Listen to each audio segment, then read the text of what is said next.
رحمة للعالمين اللهم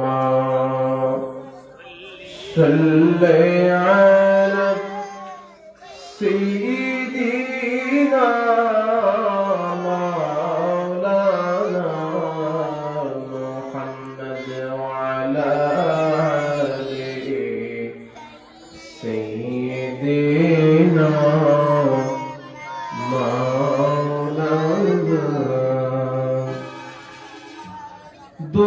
দুনিয়াতে রসূল পাক দেখিলে কেমন হতো দুনিয়াতে রসূল পাক দেখিলে কেমন হতো জন্ম আমার নবীর যুগে হলে কেমন হতো জন্ম আমার নবীর যুগে হলে কেমন হতো আস্ত ভেসে হজরতে বেলালের মধুর আজান যে আজানে ছিল এমন প্রেম মুগ্ধ রহমান দয়াল নবীর পিছে নামাজ পড়লে কেমন হতো দয়াল নবীর পিছে নামাজ পড়লে কেমন হতো আল্লাহুম্মা সাল্লি আলা সাইয়্যিদিনা মাওলানা মুহাম্মদ ওয়া আলা আলি سيدنا مولانا তওবা নামক গাছটি আছে সেই গাছেরই পাতায় আছে লেখা মানুষের হায়াত और সেই পাতা রিয়া পড়লে সেই পাতা রিয়া পড়লে মৌতের নিশানা আজরাইলা শিলে মনরে কফিয়ত চলবে না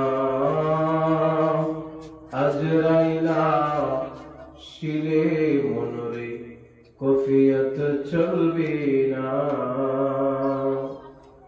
মরণেরই কথা মানুষ মরণেরই কথা মানুষ স্মরণ করোনা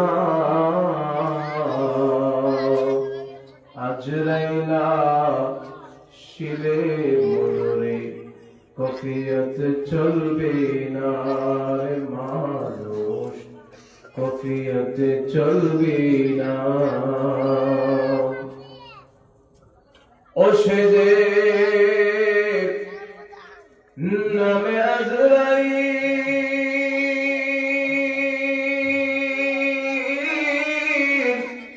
হুকুম পাইলে এক সেকেন্ডে হইবে হাজির ও সে যে নামে আজরাইল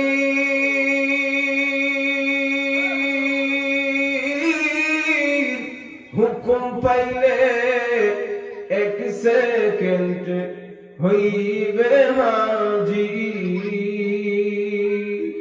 কত কাকুতি মিনতি করলে সেদিন ভিক্ষা পুঁথি মিনতি করলেও সেদিন রেহাই পাবে না। আজরাইল আসিলে মনরে কফিয়ত চলবে না রে মানুষ, কফিয়ত চলবে না। মরণেরই কথা মানুষ, মরণেরই কথা মানুষ স্মরণ করো না। আজরাইল আসিলে মনরে কফিয়ত চলবে না রে মানুষ, কফিয়ত চলবে না।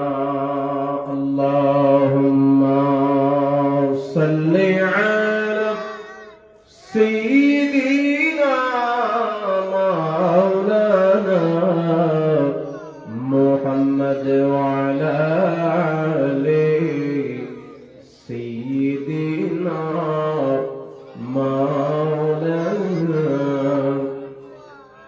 লা ইলাহা ইল্লাল্লাহ, লা ইলাহা ইল্লাল্লাহ, লা ইলাহা আল্লাহ ছাড়া মাবুদ নাই, আমরা নবী ছাড়া উপায় নাই। বলুন আল্লাহ ছাড়া মাবুদ নাই, আমরা নবী ছাড়া উপায় নাই। হায়রে ওই নবীকে পাইতে হলে, ওই নবীকে পাইতে হলে কামিল ফিরের দোয়া চাই। লা ইলাহা লা ইলাহা ভালো লাগে লা ইলাহা। মনে বড় আশা ছিল, মনে বড় আশা ছিল, যাব সোনার মদিনায়। লা ইলাহা লা ইলাহা লা ইলাহা ইল্লাল্লাহ মুহাম্মাদুর রাসূলুল্লাহ সাল্লাল্লাহু তাআলা আলাইহি ওয়াসাল্লাম। পূর্বনাগাঁও মরহুম আসিফ আলী মুন্সি সাহেবের স্মরণে 110তম বার্ষিক ঐতিহাসিক সুন্নি মহাসম্মেলনের শ্রদ্ধাভাজন সভাপতি হাজী আব্দুল কাদির আজমান সাহেব, জনাব মোহাম্মদ আরব আলী সাহেব, বিশিষ্ট মুরব্বী পূর্বনাগাঁও। সুন্নি মহাসম্মেলনের যিনি প্রধান অতিথি হযরত মাওলানা হাফিজ কারি আফজল হোসেন আশিকি সাহেব, খতিব বাইতুল নূর জামে মসজিদ বিশ্বরোড ঢাকা।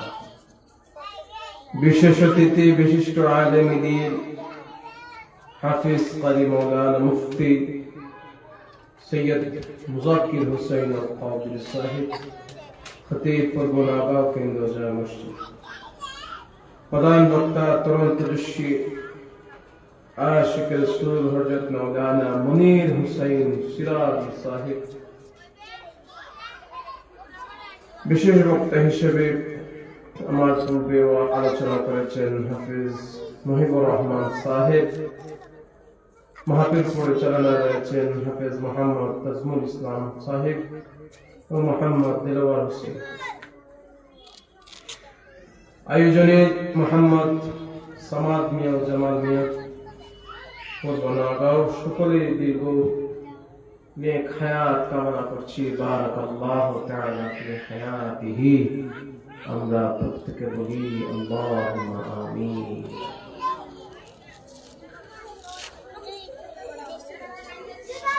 মানুষকে আল্লাহ দুনিয়ায় পাঠাইছেন আল্লাহ পাকের গোলামি করার জন্য। যে যত বেশি গোলামি করবে সে তত আল্লাহর কাছে প্রিয় হয়ে যাবে। যে গোলামি করবে না সে নাফরমান হয়ে যাবে। ঠিক না বেটি? যারা আল্লাহ পাকের গোলামি করবে, আল্লাহ এবং বান্দার সম্পর্ক হলো বান্দা গুনাহ করে ফেলেছে, আল্লাহর কাছে তওবা করবে, আল্লাহ রাব্বুল আলামিন মাফ করে দিবে। সুবহানাল্লাহ। আওয়াজটা একটু চিকন, বক্সের আওয়াজটা একটু চিকন করে। আল্লাহ এবং বান্দার কি সম্পর্ক?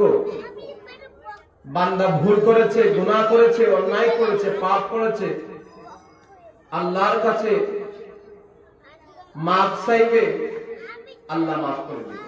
সুবহানাল্লাহ।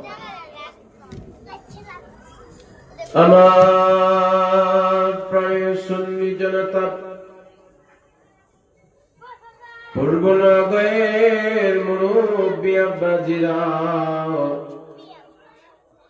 বাড়িঘরের পর্দানিশীন মা বোনেরা, যুবক ভাইয়েরা, দুনিয়ার মধ্যে আল্লাহ তিনটা জায়গাকে আমার আল্লাহ জান্নাতের বাগান বলেছেন। এক নাম্বার হলো আল মসজিদ, যেখানে আল্লাহ পাকের ইবাদত বন্দেগী করা হয়। আল মাদ্রাসা, যেখানে দ্বীন ইলম, দ্বীন ইসলামের শিক্ষা দেওয়া হয়। নবীর বাগান। তিন নাম্বার হলো হালকা জিকির, যেখানে আল্লাহ, তার রাসূল, আউলিয়ায়ে কেরাম, সলফে সালেহিন, বুজুর্গানে দ্বীনের আলোচনা করা হয়। ওই জায়গাটাকে আমার রাসূলুল্লাহ বলেছেন আমার আল্লাহ জান্নাতের বাগান হিসাবে কবুল করেছেন। সুবহানাল্লাহ। পৃথিবীর মধ্যে তিনটা জান্নাতের বাগান। এক নাম্বার হলো মসজিদ, দুই নাম্বার হলো মাদ্রাসা, তিন নাম্বার হলো হালকা জিকির, যেখানে আল্লাহ পাকের জিকির করা হয়। সাহাবায়ে কেরাম রাসূলুল্লাহকে প্রশ্ন করল, নবী দুনিয়ার মধ্যে হালকা জিকির বলতে কোনটা? নবী বলেন, যেখানে আল্লাহর আলোচনা করা হয়, আমি রাসূলুল্লাহর আলোচনা করা হবে, ওলিয়া উলিয়াদের কথা বলা হবে, বর্ণনা করা হবে। এই জায়গাটাই হলো জান্নাতের বাগান। যদিও এটা জানাব সামাদ মিয়া সাহেবের বাড়ি, কিন্তু আজকের জন্য এই জায়গাটা কি জান্নাতের বাগান। আমার নবী সাহাবীদের কি বলতে লাগলেন? তোমরা যখন জান্নাতের বাগান দিয়ে গমন করবা, তোমরা জান্নাতের বাগানের মধ্যে বসে যাইবা এবং জান্নাত থেকে জান্নাতের ফল মুবারক সংগ্রহ করিও। কি কইল? জান্নাতের ফল মুবারক সংগ্রহ করিও। রাসূলুল্লাহ সাহাবায়ে কেরাম প্রশ্ন করে, নবী দুনিয়ার যে ওয়াজ মাহফিলের জায়গাটা হবে, সেখানে তো কোনো ফল বাগান থাকবে না, কোনো ফলের গাছ থাকবে না। ও নবী, কিভাবে আমরা জান্নাতের ফল মুবারক সংগ্রহ করিব? রাসূলুল্লাহ বলেন, ও আমার সাহাবায়ে কেরাম, যখন আল্লাহর কথা শোনার পরে যখন তোমরা সুবহানাল্লাহ বলবা, আলহামদুলিল্লাহ বলবা, আল্লাহু আকবার বলবা, আমি রাসূলুল্লাহর শান শুনে যখন ইয়া রাসূলুল্লাহ বলে চোখের পানি ছেড়ে দিবা, ওলি আল্লাহর কথা বলে যখন চিৎকার মেরে উঠবা, এটাই হলো জান্নাতের ফল মুবারক। সুবহানাল্লাহ, জান্নাতের ফল মুবারক। এখন এই জান্নাতের বাগানে বসলে সওয়াব হয় না গুনাহ হয়? সওয়াব হয়। আমি বলতে চাচ্ছিলাম আল্লাহ এবং বান্দার সম্পর্ক, বান্দা যত নেক আমল করবে আল্লাহ তত খুশি হয়ে যাবেন। বান্দা যদি আল্লাহর নাফরমানি করে, আল্লাহর কথা মতো চলে না, আল্লাহ গুসা হয়ে যান, বেজার হয়ে যান। যারা ইবাদত বন্দেগী করে তারা আল্লাহর ওলি হয়ে যায়, তারা আল্লাহর ওলি হয়ে যায়। এখন আমরা যে গুনাহ করছি, এই গুনাহ মাফ করে দিব না, আল্লাহর কাছে ক্ষমা চাইতে দিব, মাফ চাইতে দিব। আল্লাহ বলেন ফালিয়াদহাকু কলিলান ওয়া লিয়াবকু কাসীরা, তোমরা কম কম হাসো আর বেশি বেশি হইলা কান্দো। সুবহানাল্লাহ। জাহান্নামের কিনারে ডাক দিয়ে বলে, আমার মধ্যে পাথর দিও, কাঠ দিও, কিন্তু কখনো আশিকের রাসূল, আশিকের গোলামকে আমার মধ্যে আল্লাহ দিও না। যারা আপনার প্রিয় বান্দা হয়ে গেছে, যারা রাসূলুল্লাহ খাঁটি উম্মত হয়ে গেছে, জাহান্নাম বলতেছে আল্লাহ তাদেরকে আমার মধ্যে দিও না। আল্লাহ বলেন কেন? জাহান্নাম বলে আল্লাহ আপনি যদি তাদেরকে আমার ভিতরে দিয়া দেন, তারা যে দুনিয়ার মধ্যে চোখের পানি ছেড়ে ছেড়ে তোমার ভয়ে কাঁদছিল, তোমার রাসূলুল্লাহর মহব্বতে কাঁদছিল, ওলিয়া উলিয়াদের মহব্বতে চোখের পানি ছেড়ে ছেড়ে কাঁদছিল, আল্লাহ তারা যদি জাহান্নামের ভিতরে আসিয়া তাদের চোখের পানি ছেড়ে দেয়, আল্লাহ আমি জাহান্নামের আগুন নিভে যাব। সুবহানাল্লাহ। জাহান্নাম নিষেধ করেছে, আমরা গুনাহ করেছি, ভুল করেছি, অন্যায় করেছি, আল্লাহর কাছে যদি আমরা মাফ চাইতে পারি, আল্লাহ বলেন ফাযকুরুনি আযকুরকুম ওয়াশকুরুলি ওয়ালা তাকফুরুন।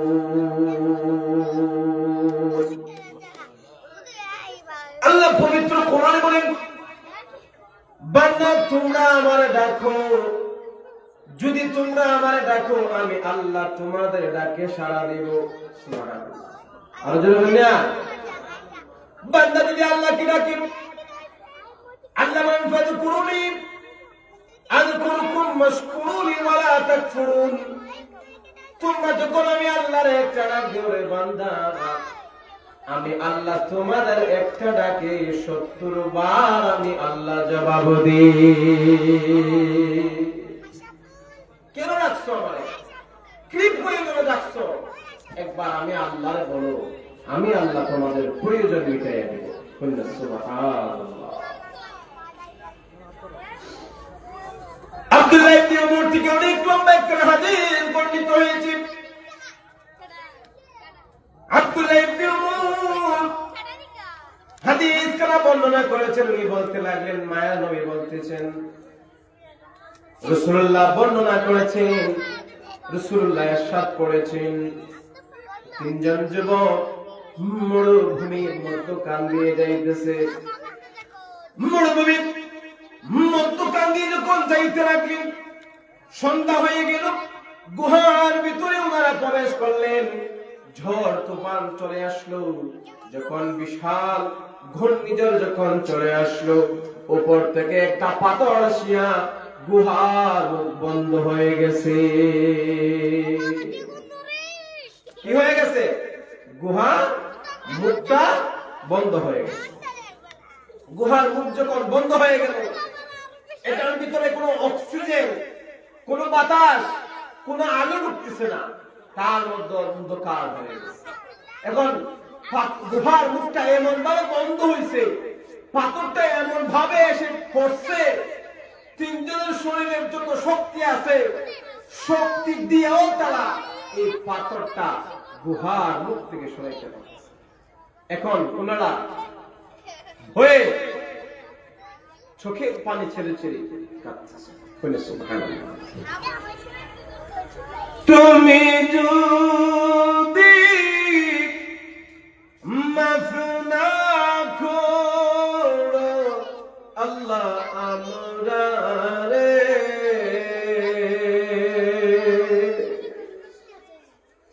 তুমি যদি মাফ না করো আল্লাহ আমরা রে তোমার বান্দা যাবে কারদারি গুনার বোঝা মাথায় লই ইয়া আল্লাহ কান্তেছি আল্লাহ গুনার বোঝা মাথায় লই ইয়া আল্লাহ কান্তেছি মাফ করো গো মাবুদ আল্লাহ এলাহি তিন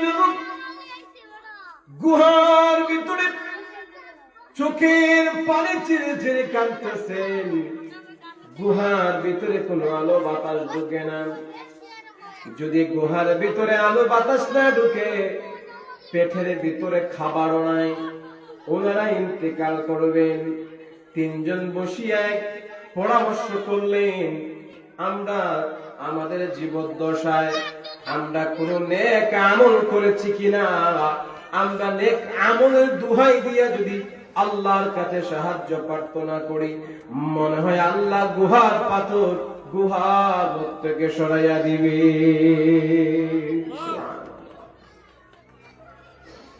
প্রথম লোক তিনজনের পরামর্শ ক্রমে প্রথম জন লোক আল্লাহর দরবারে দুইটা হাত তুলে দোয়া করলো আল্লাহ আমি একদিন সফর থেকে আসতে লেট হয়ে গিয়েছিল আসার পরে আমি দেখলাম আমার মা এবং বাবা ঘুমিয়ে আছে আল্লাহ আমি আমার গাভীর দুধ গ্রহণ করার পরে আমার সন্তান আমার বিবি বাচ্চারা দুধ পান করার জন্য আমার পায়ে ধরে কান্না করছিল কিন্তু আমার মন বলেছিল আমার মা এবং বাবাকে যতক্ষণ পর্যন্ত না খাওয়াইছি আমি ততক্ষণ পর্যন্ত আমার ছেলে মেয়ে বিয়ে বাচ্চা তাদের কেউকে আমি দুধ পান করাইব না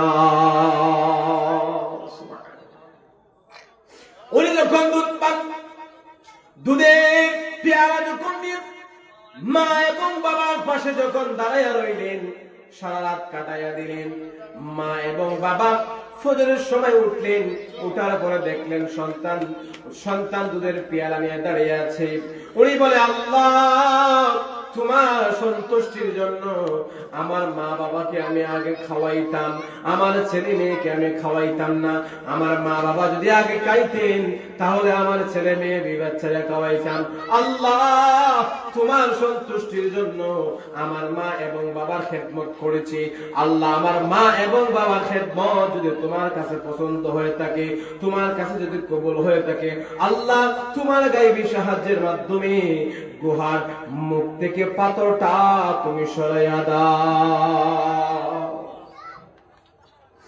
আমার আল্লাহ বলেন জিবরাইল যাও যাও আর লেট করিও না আমার বান্দা মা এবং বাবার খেদমত করেছে আমি আল্লাহর সন্তুষ্টির জন্য যাও যাও আমি আর সহ্য করতে পারতেছি না যাও রে যাও গুহার মুখ থেকে 3 ভাগের 1 ভাগ পাথরটা সরাইয়া দাও সুবহানাল্লাহ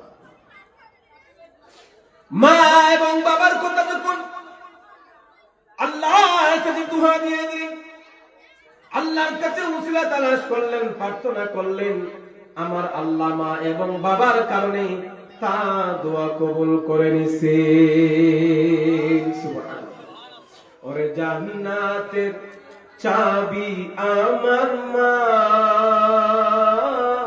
ও মা গো জান্নাতের চাবি আমার মা কইনা জান্নাতে চাবি আমার মা, ও মা গো জান্নাতের চাবি আমার মা।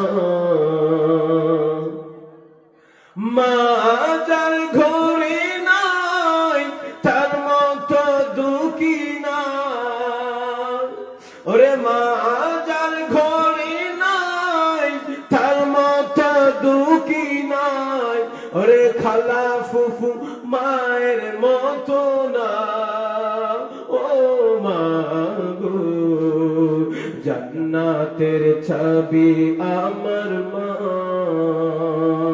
ওরে জান্নাতের চাবি আমার মা, ও মা গো জান্নাতের চাবি আমার মা, ওরে জান্নাতের চাবি আমার মা, ও মা গো জান্নাতের চাবি আমার মা। বলে করে বলুন আল্লাহু আকবার। উনারা যখন মা এবং বাবার কথা বলে যখন আল্লাহর কাছে দোয়া করলেন, আল্লাহর কাছে সাহায্য প্রার্থনা করলেন, আমার আল্লাহ দোয়া কবুল করে নিলেন। গুহার মুখ থেকে পাথরটা আল্লাহ সামান্য সরাইয়া দিছে। সুবহানাল্লাহ। যখন শুনল তখন কিছু বাতাস, কিছু অক্সিজেন এই গুহার ভিতরে আল্লাহ ঢুকাই দিয়েছে। সুবহানাল্লাহ। যদিও একটু সরছে, কিন্তু তারা এই ছোট্ট রাস্তা দিয়া বাইর হতে পারেন না। যখন বাহির হতে পারেন না, শুধু বাতাস ঢুকে, দ্বিতীয় জন আল্লাহর দরবারে দুই হাত করে চোখের পানি ছেড়ে দিয়া বলে, আল্লাহ আমার ঘরে একজন দিন মজুরওয়ালা লোক কাজ করেছিল, সে তার মজুরি না নিয়ে আমার কাছ থেকে চলে গিয়েছিল। আল্লাহ আমি তার আমানত রক্ষা করেছিলাম, তার এই পাওনা দিয়ে আমি ছাগল কিনেছিলাম। আস্তে আস্তে ছাগল থেকে গরু, গরু থেকে উট, উট থেকে ভেড়া দুম্বা, কিনতে কিনতে বড় একটা পালন দিয়ে দিলাম। আল্লাহ তোমার ওই মায়ার বান্দা একদিন আসি আমার কাছে বলল তার পাওনা আমি তাকে বুঝাইয়া দেওয়ার জন্য। আমি তাকে বললাম, ও ভাই তুমি তোমার পাওনা গুলো তুমি বুঝাইয়া নাও। ওই লোক উত্তর দিল, আপনি কি আমার সাথে মস্করা করতেছেন? আপনি কি আমার সাথে ঢং করতেছেন? আমি আপনার কাছে পাইব মাত্র 300 টাকা, আর আপনি আমার কোটি কোটি টাকার সম্পদ বোঝাইয়া দিতেছেন, এটার মানে তো আমি বুঝলাম না। আল্লাহর বান্দা বলে, তোমার আমানত থেকে আমি আস্তে আস্তে ছোট থেকে বড় করতে করতে আজ পর্যন্ত যতটুকু আসলাম। ও আল্লাহর বান্দা, এগুলা আমার না, তুমি যে আমাকে তোমার মজুরি না নিয়ে চলে গিয়েছিলে, আমি তোমার আমানত গুলা সংরক্ষণ করে রেখেছি, তোমার আমানত গুলা তুমি নিয়ে যাও। সুবহানাল্লাহ। আল্লাহ রাব্বুল আলামিনের কাছে দুই চোখের পানি ছেড়ে দিয়ে উনি যখন কান্না করতে লাগলেন, আল্লাহ তোমার সন্তুষ্টির জন্য তোমার বান্দার হক আমি বুঝাইয়া দিছি। হকুল্লাহ হকুল ইবাদ, একটা আল্লাহর হক, একটা হলো বান্দার হক। আল্লাহর হকের মাফ আছে, বান্দার হকের কোনো মাফ নাই। আল্লাহ ইচ্ছে করলে আপনি নামাজ পড়ছেন না, রোজা রাখছেন না, হজ করছেন না, যাকাত দিচ্ছেন না, আল্লাহ ইচ্ছে করলে মাফ করে দিতে পারেন। কিন্তু বান্দার হক আমার আল্লাহ বান্দার কাছ থেকে যতক্ষণ পর্যন্ত ক্ষমা না চাইছেন, আমার আল্লাহ ততক্ষণ পর্যন্ত আপনারে মাফ করবে না। কিতা হতে হইব? বান্দার হক আগে আদায় করতে হবে। ওই লোক ডাক দিয়ে বলে, আল্লাহ আমি তোমার বান্দার হক, তার হক আমি বুঝাইয়া দিয়েছি। আল্লাহ তোমার সন্তুষ্টির জন্য আমি এই কাজ করছি। আল্লাহ তুমি যদি খুশি হয়ে থাকো, এই গুহার মুখ থেকে পাথরটা তুমি সরাইয়া দাও। বলে করে বলো না সুবহানাল্লাহ। যখন পাথর গুহার মুখ থেকে 3 ভাগের 2 ভাগ সরে গেছে, কিন্তু তারা বের হতে পারতেছেন না। 3 নাম্বার লোক আল্লাহ দরবারে হাত তুলে দিছে। সুবহানাল্লাহ। ওই লোক 2 চোখের পানি ছেড়ে দিয়ে বলে, আল্লাহ আমার বাড়িতে আমার একটা চাচাতো বোন ছিল, আমার দেশের মধ্যে মহামারী দেখা দিয়েছিল, আর্থিক সংকটের সমস্যা, বড় সমস্যা ছিল। আল্লাহ, আমার ওই চাচাতো বোন, আমি তাকে বড় ভালোবাসতাম, তারে বড় মহব্বত করতাম, তাকে আমার ভালো লাগতো। আল্লাহ, যখন দেশের মধ্যে আর্থিক সংকটের দেখা দিয়েছিল, খাদ্যের যখন সংকটের দেখা দিয়েছিল, আমি তার কাছে, সে আমার কাছে 100টা মনে মুক্তা চেয়েছিল। আমি বলেছিলাম 100টা মনে মুক্তার বিনিময়ে তুমি যদি আমার সাথে শারীরিক সম্পর্ক করো, তাহলে আমি তোমারে 100টা মনে মুক্তা দিতে পারি। 100টা মনে মুক্তা দিতে পারি, শর্ত হচ্ছে তুমি আমার সাথে জিনা করতে হবে। কি করতে হবে? জিনা করতে হবে। তার চাচাতো বোন রাজি হয়ে গেল। যখন তারা অন্ধকার ঘরের ভিতরে ঢুকে গেল, ঢুকে যাওয়ার পরে বোন তার দুই চোখ বেয়ে চোখ দিয়ে পানি পড়তে লাগলো। ভাই জিজ্ঞাসা করে, বোন তুমি কেন তোমার চোখ দিয়ে পানি ঝরতেছে? বলে, আমরা অন্ধকার ঘরের ভিতরে আমরা জিনা করতে লিপ্ত হয়ে গেছি। তুমি চাইলে আমার বিয়ে করতে পারো, তুমি আমার আল্লাহকে ভয় করো, তুমি আমার ইজ্জত নষ্ট করিও না। ওই যুবক যখন এই কথা শুনেছিল, যুবকের চোখ দিয়ে পানি ভেয়ে ভেয়ে পড়তে লাগলো। ওই যুবক ডাক দিয়ে বলে, আল্লাহ, তোমার ভয়ে আমার চাচাতো বোনের সাথে আমি জিনা করি নাই। আল্লাহ, ওই সময় মানুষ নিজেকে কন্ট্রোল করতে পারে না, মানুষ জিনার সাথে লিপ্ত হয়ে যায়, মানুষ গুনার সাথে লিপ্ত হয়ে যায়। আল্লাহ, তোমার ভয়ে আমার চাচাতো বোনের সাথে আমি জিনা করি নাই। আল্লাহ, তোমার সন্তুষ্টি অর্জনের জন্য তোমার ভয়ে আমি গুনাহ করি নাই। আল্লাহ, আজকে বিপদে পড়ে তোমার দরবারে দুটো হাত বাড়াইয়া দিছি গো আল্লাহ, আজকে আমার দোয়া তুমি খালি হাতে ফিরাইয়া দিও না। বান্দা যখন আল্লাহর কাছে দোয়া করলো, আমার আল্লাহ তার দোয়া আমার আল্লাহ কবুল করে নিছে। কখন তোমাকে যদি ভুলি, হেদায়েতের আলো জ্বেলে নিও কাছে তুলি, দয়া করো মায়া করো, দয়া করো মায়া করো, ওহে দয়াবান তুমি রহমান, তুমি মেহেরবান, তুমি রহমান, তুমি মেহেরবান। অন্ধ গহনা তবু তোমার গুণগান, বুঝে বুঝে না তবু শান, তুমি রহমান, তুমি মেহেরবান, তুমি রহমান, তুমি মেহেরবান। জনম জনম যদি গাহি তোমার মহিমা গাওয়া শেষ হবে নাহি। আল্লাহ বলুন, জনম জনম যদি গাহি তোমার মহিমা গাওয়া শেষ হবে নাহি। দয়া করো মায়া করো, দয়া করো মায়া করো, ওহে দয়াবান তুমি রহমান,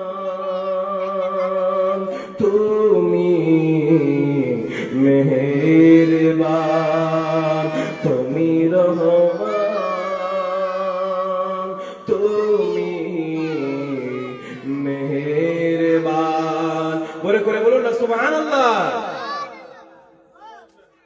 আমার বড় সুন্নি দুরুদ, আমার মুরব্বি আব্বাজিরা, 3 যুবক যখন আল্লাহর কাছে 2 হাত তুলে দোয়া করলেন, যখন চোখের পানি ছেড়ে দিয়েছেন, আমার আল্লাহ তাদের তওবা আমার আল্লাহ কবুল করে নিছে। সুবহানাল্লাহ। এক দুরূদ শরীফ পড়ুন, আল্লাহুম্মা সাল্লি আলা সাইয়্যিদিনা মুহাম্মদ ওয়া আলা আলি সাইয়্যিদিনা।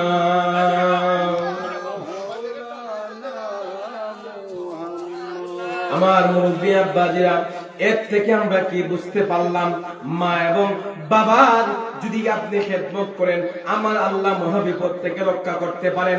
আপনি যদি মানুষের আমানত রক্ষা করেন, মানুষের আমানত রক্ষা করছেন আমরা রাসূলুল্লাহর উপাধি কোন মুসলমান দেয় নাই। আমিন, আমিন অর্থ হচ্ছে বিশ্বাসী। কোন মুসলমান রাসূলুল্লাহর উপাধি দেয় নাই। রাসূলুল্লাহর উপাধি দিয়েছে ইহুদি এবং খ্রিস্টানরা। তার রাসূলুল্লাহর কাছে আমানত রাখতো, আর আমানত যখন রাসূলুল্লাহর কাছে যাইতো, তখন আমার রাসূলুল্লাহ তাদের আমানত বুঝাইয়া দিতে। এর থেকে আমরা কি বুঝলাম? মা এবং বাবার যদি গুরুজনের খেদমত যদি আপনি করতে পারেন, আল্লাহ বিপদ থেকে রক্ষা করতে পারেন। রাসূলুল্লাহ বলেন, কেউ যদি মা এবং বাবার যদি খুশি করতে পারে, মা এবং বাবা যদি খুশি হইয়া ঘুমায় এবং ঘুম থেকে ওঠার সময় খুশি হইয়া ঘুম থেকে ওঠে, আল্লাহ রাসূল বলেন তার আমল নামার মধ্যে আমার আল্লাহ মকবুল হজের সওয়াব লিখে দেন। শুধু তাই নয়, মায়ের নবী বলতে লাগলেন, মা এবং বাবা দুইটা জান্নাত। মা এবং বাবাকে দুইটা জান্নাত হিসেবে যারা মা এবং বাবাকে খুশি করতে পারবে, আমার আল্লাহ বলেন আমি আল্লাহ কিয়ামতের ময়দানে তাদের জন্য স্পেশালি ভাবে দুইটা জান্নাত রেখে দিলাম। সুবহানাল্লাহ। এখন রাসূল বলেন, বাবাকে তোমরা কাবা জানিও, মদিনা জানিও, মাকে যদি গো তারা বেছে তাকে। ওই আমি করি নাই, করিতে পারি না, ওই আমি করি নাই, করিতে পারি নাই, করিও আমার উম্মত, করিও আমার উম্মত, করিও আমার উম্মত। বাবার মুখেতে মায়ের মুখেতে যে তুলে দিবে গো কানা, তাতে খুশি রব্বানা। সুবহানাল্লাহ। ওরে বাবার মুখেতে মায়ের মুখেতে যে তুলে দিবে গো কানা, তাতে খুশি রব্বানা। ওই আমি সেবি নাই, সেবিতে পারি না, ওই আমি সেবি নাই, সেবিতে পারি না, সেবিও আমার উম্মত, করিয়া হইও নবীর উম্মত, করিয়া হইও নবীর উম্মত। রাসূলুল্লাহ বলেন, মা এবং বাবাকে যারা খেদমত করবে, খুশি করতে পারবে, সন্তুষ্ট করতে পারবে, আমি রাসূলুল্লাহ বলে দিলাম তাদের জন্য আমার আল্লাহ দুইটা জান্নাত রয়েছে। দুই নম্বর হলো আল্লাহর হাবিব বলতে লাগলেন, যারা আমানতকে রক্ষা করবে, যারা আমানতকে রক্ষা করবে, আমার আল্লাহ তাদেরকে মাফ করে দিবেন। তার যারা আমানত রক্ষা করবে, মহাবিপদে যদি পড়ে যায়, যারা আমানত রক্ষা করবে। এই হাদিস থেকে আমরা বুঝতে পারলাম, যারা মানুষের আমানত, মানুষের হক ঠিক রাখে, আমার আল্লাহ মহা মুসিবত থেকে তাদেরকে হেফাজত করে নেন। এবার আসুন তিন নাম্বার হলো যারা জিনা থেকে বাঁচতে পারবে, ব্যভিচার থেকে বাঁচতে পারবে। রাসূলুল্লাহ বলেন, যারা জিনা থেকে বাঁচতে পারে, যারা ব্যভিচার থেকে বাঁচতে পারে, আল্লাহ রাসূল বলেন যারা লজ্জাস্থান এবং জবানের হেফাজত করতে পারবে, আমি রাসূলুল্লাহ কথা দিলাম তাদেরকে আমি রাসূলুল্লাহ সঙ্গে করে জান্নাতের মধ্যে নিয়ে যাব। সুবহানাল্লাহ। আর জোরে বলেন না আল্লাহুম্মা সাল্লি আলা মুহাম্মাদিন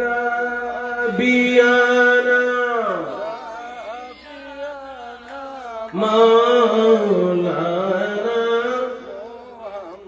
আরশের নিচে সিজদায় পড়ে কাঁদিবেন নবী যারে যা আরশের নিচে সিজদায় পড়ে কাঁদিবেন নবী যারে যারে মাফ করে দাও মাবুদ আল্লাহ উম্মত আমার গুনাহগার আল্লাহুম্মা সাল্লি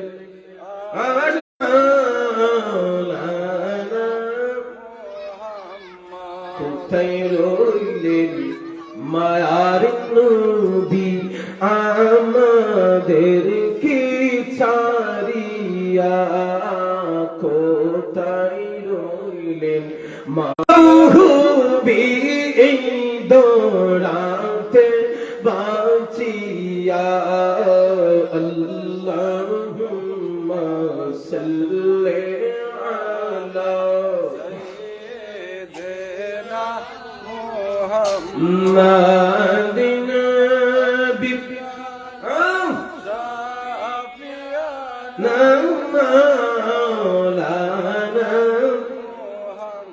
গাছে চিনল মাছে চিনল চিনল বনের হরিণে গাছে চিনল মাছে চিনল চিনল বনের হরিণে হায়রে ও উম্মত হইয়া চিনলাম না রে দুঃখ রইল মনেতে আল্লাহুম্মা সাল্লি আলা সাইয়্যিদিনা মুহাম্মাদিনা বিনা মাওলানা একটু জিকির করেন আল্লাহ আল্লাহ আল্লাহ আল্লাহ আল্লাহ আল্লাহ আল্লাহ আল্লাহ আল্লাহ আল্লাহ আল্লাহ আল্লাহ আল্লাহ আল্লাহ अपने मेहरबान नबीजी अपने मेहरबान नबीजी अपने मेहरबान अल्लाह अल्लाह अल्लाह अपने मेहरबान नबीजी अपने मेहरबान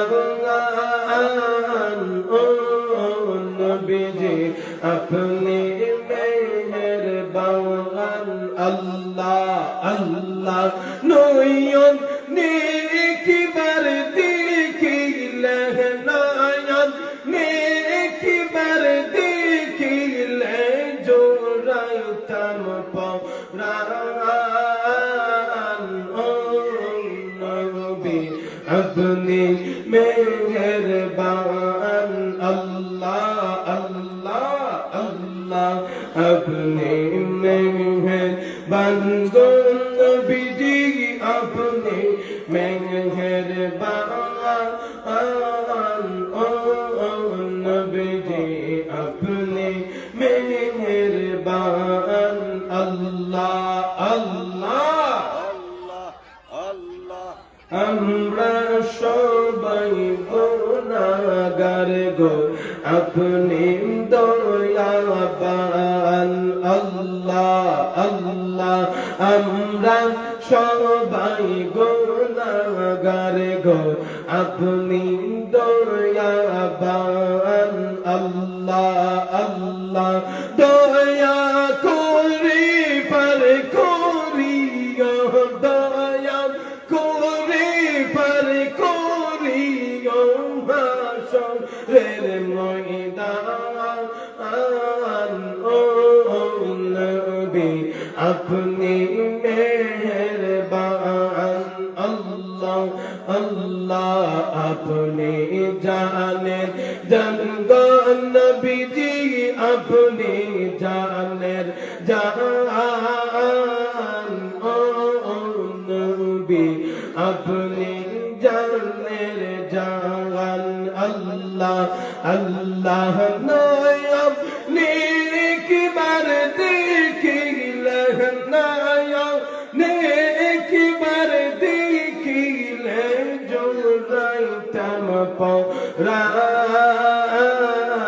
ও নবী আপনি মেহেরবান আল্লাহ আল্লাহ আল্লাহ কত কষ্ট করলেন নবী ওদের ময়দান আল্লাহ আল্লাহ কত কষ্ট করলেন নবী ওদের ময়দান আল্লাহ দান দান মুবারক শহীদ করলো দান দান মুবারক শহীদ করলো কাফের বেঈমান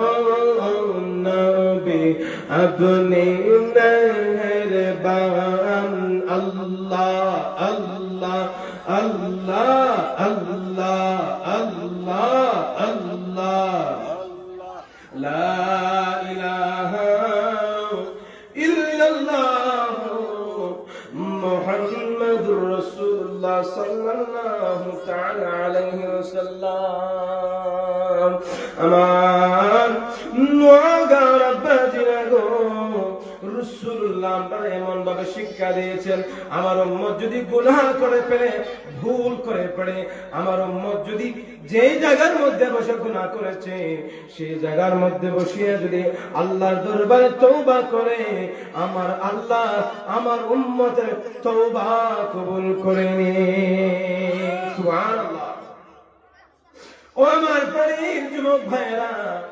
মুসা নবীর যুগে একজন লোক সে এত বড় পাপিষ্ঠ ছিল এত বড় গুনাহগার ছিল এমন কোন কাজ বাকি নাই তার মাধ্যমে হয় নাই সে এমন ভাবে গুনাহ করেছে এমন ভাবে পাপাচার করেছে মানুষকে চুরিদারি করে মানুষের হক নষ্ট করছে এক পর্যায়ে মানুষ অসহ্য হইয়া তার গোত্র থেকে তার বংশ থেকে তার দেশ থেকে তারা বিতাড়িত করে এক জঙ্গলের মধ্যে ছেড়ে দিয়ে আসছে ওই লোক পাপিষ্ঠওয়ালা লোক যখন জঙ্গলের মধ্যে পড়ে গিয়েছে একটানা যখন অনেক দিন খাবার খাইতে পারে না যখন খাবার না খাইতে খাইতে যখন অসুস্থ হয়ে গেল তার শরীর যখন দুর্বল হয়ে গেল পাপিষ্ঠ বান্দা আল্লাহর কাছে দুই হাত তুলে দোয়া করে আল্লাহ আমার দেশের মানুষ আমার বংশের মানুষ আমার মা বাবা আমার আত্মীয় স্বজন আমার বন্ধু বান্ধব আমার ভুলে গিয়েছে আমার জঙ্গলের মধ্যে পালাইয়া গেছে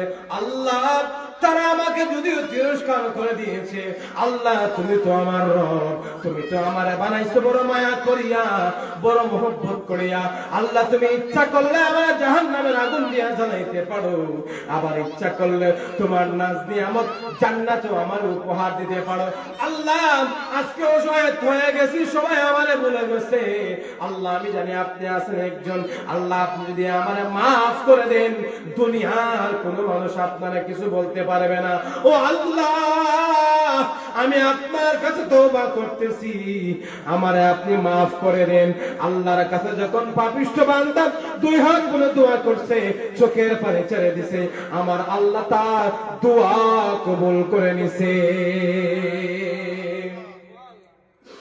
তার দোয়া যখন আমার আল্লাহ কবুল করে নিছেন ওই দেখে মালাকুল মাউত আজরাইল আলাইহিস সালাতু ওয়া সালাম আসিয়া ওনার জান কবজ করে নিয়েছে আমার আল্লাহ মুসা নবীর ওহি পাঠাইলেন ও মুসা নবী গো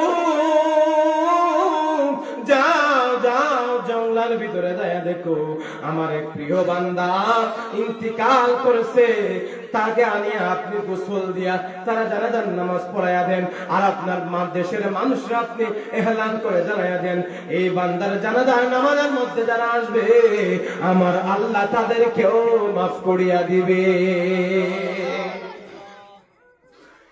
মানুষ যখন মুসা নবী যখন এলান করে দিলেন যে তার জানাজার মধ্যে আসলে আমার আল্লাহ মাফ করে দিবেন, দেখবেন আল্লাহ যখন এই কথা ঘোষণা দিচ্ছেন, দেখবেন কোন একটা দুর্ঘটনা যখন ঘটে যায়, দেখবেন মানুষ 10 জনের জায়গা 20 জন হয়, 20 জনের জায়গা 100 জন হয়। কথা ঠিক না বেটি?